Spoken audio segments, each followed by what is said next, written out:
অনেকদিন ধরে ভাবছিলাম একটা লিপার আর্ট করবো, কিন্তু যেহেতু এর আগে কখনো ক্লে দিয়ে কোনো কাজ করিনি তাই একটু ভয় লাগছিল। তাই ঠিক করলাম ক্লে না হোক আটা বা ময়দা কিছু একটা দিয়ে তো হবে। ময়দা দিয়ে আমরা আঠা বানাই, যেটা আমরা বিভিন্ন কাজে ব্যবহারও করি, তাই ভাবলাম এটা দিয়েই করা যায়।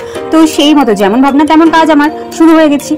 আগে যেহেতু কখনো লিপার আর্ট করিনি তাই বলতে পারছি না এটা কেমন হবে, আর তাই আমি আগে থেকে একটা স্কেচ আমার মনের মতন করে নিয়েছিলাম যাতে কোনো অসুবিধা না হয়। আর এটা হলো আমার স্কেচ বুকের পেছন দিকের বোর্ডটা, যেটা আমি লিপার আর্ট করার জন্য ব্যবহার করেছি।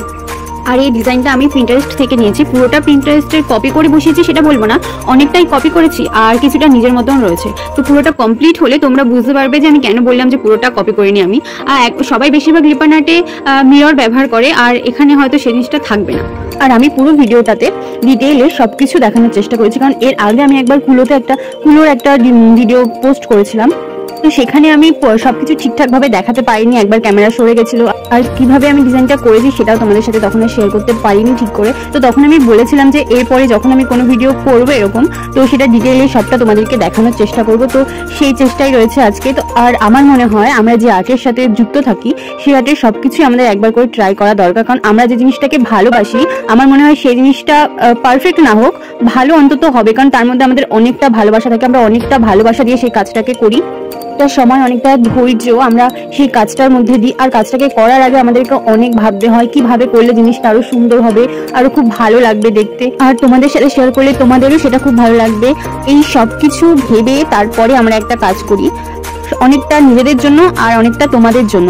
নিজেরা করলে জিনিসটা নিজেদের কাছে থাকবে, নিজেদের একটা কাজ, সেটা অনেকটা আনন্দের। আরো একটা আনন্দের হচ্ছে তোমাদের সাথে সেই কাজটাকে শেয়ার করতে পারছি, তোমাদের কেমন লাগছে সেটাও আমি জানতে পারছি। তো এটা অনেক বড় পাওনা আর অনেক বড় আনন্দ। আমি এখানে ফেব্রিকের অ্যাক্রিলিক কালার ব্যবহার করেছি। এখানে যতটা স্পিডে দেখাচ্ছি আমি কাজগুলো করছি, ততটা স্পিডে যদি সত্যি সত্যি কাজগুলো করা যেত তাহলে সত্যি অনেক তাড়াতাড়ি হয়ে যেত কাজগুলো, আরও অনেক কিছু করার সময় পেতাম আমরা।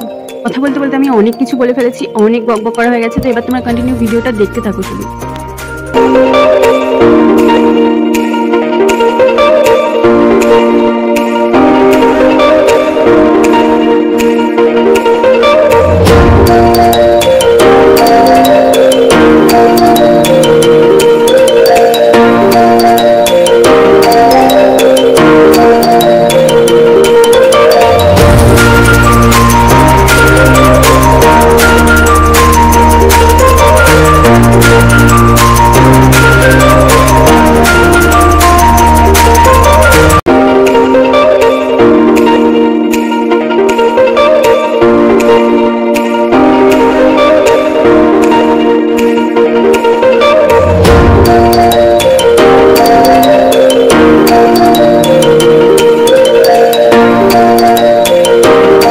কালার করা প্রায় কমপ্লিট হয়ে গেছে, তোমরা এর ফাইনাল লুকটা দেখো আর দেখে জানাও কেমন লাগলো। সবাই ভালো থাকবে, টাটা।